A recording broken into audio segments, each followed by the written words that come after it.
In the next sponsored video, my boy Derek wants to know who would win between Zoro and Kenpachi versus Shanks and Itachi.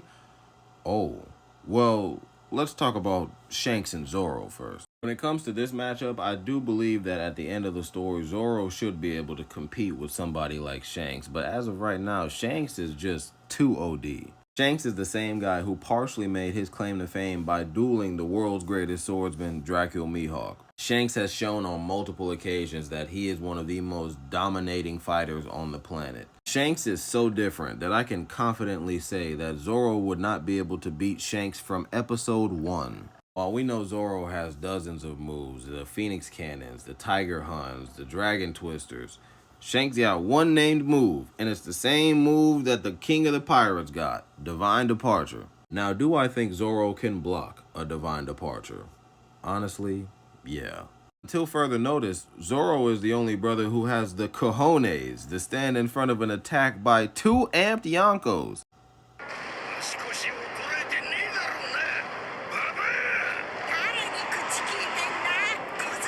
Like, why would he even stand in front of that?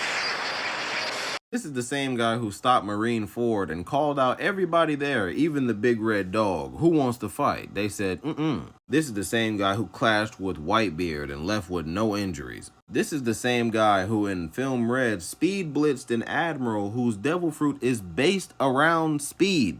In another one of Shanks' OP abilities, he is known as the killer of observation haki. He is literally able to cut off your ability to see into the future and try and dodge his attacks. Shanks is literally a walking EMP for observation haki users, and this has nothing to do with his swords play.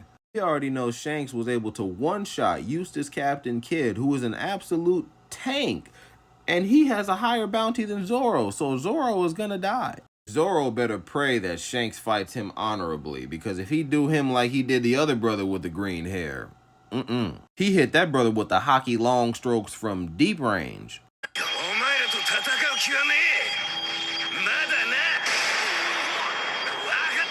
And yet that was another admiral in One Piece. Shanks is just different. So Shanks is still gonna get that dub. But if Shanks and Itachi wanted to jump Kenpachi, they still wouldn't be able to get that dub. Oh, you must have forgot who this nth level demon is, because he about to have a field day on everybody. We would be lucky to see Zoro even make it to the battle with Kenpachi there. He would challenge him immediately, smelling the demon from Enma.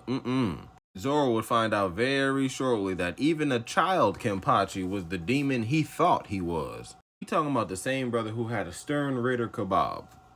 This is the same guy who fought Gremmy. Gremmy is a guy who can think anything into reality. And Gremmy dropped a meteor that could destroy all of the Soul Society. That brother cut through that thing like a hot knife on butter, and he started pressuring Gremmy. Not only did this brother make instantaneous clones of himself, but he made this pocket to this void of outer space where he sent Kenpachi. Kenpachi goes on to cut space and reality, cutting Gremmy in half in the process. Oh boy. Boy Itachi may be able to keep up with the first few attacks, but I'm gonna tell you right now, Kenpachi is way too fast. I would say it's clear that Itachi has the better moves to heal from an attack from Kenpachi, but I would also say that that's where Shanks' ability set is god tier. Like, his speed being multiple times faster than light is very helpful. The being able to see into the future 20 to 30 seconds is insanely helpful for somebody like Kenpachi, who can one-shot somebody like Shanks, who is just a base kind of human. The entire battle could be extremely one-sided if we add in spiritual pressure, and for me, I feel like it's always an annoyance thing with Kenpachi. If they stay alive for long enough, it's gonna force Kenpachi to go into stage 2. They gonna die. The last thing they gonna hear, he gonna hit that iconic smirk and say, Bankai! O death, become my blade once more. I know I can't be the only one who looked at this stance and was like, no. Wait. Malekith? Kenpachi? Shanks or Itachi do not want smoke with this guy. He can literally cut through anything. His speed and strength is out of this world, and he is only at 25%.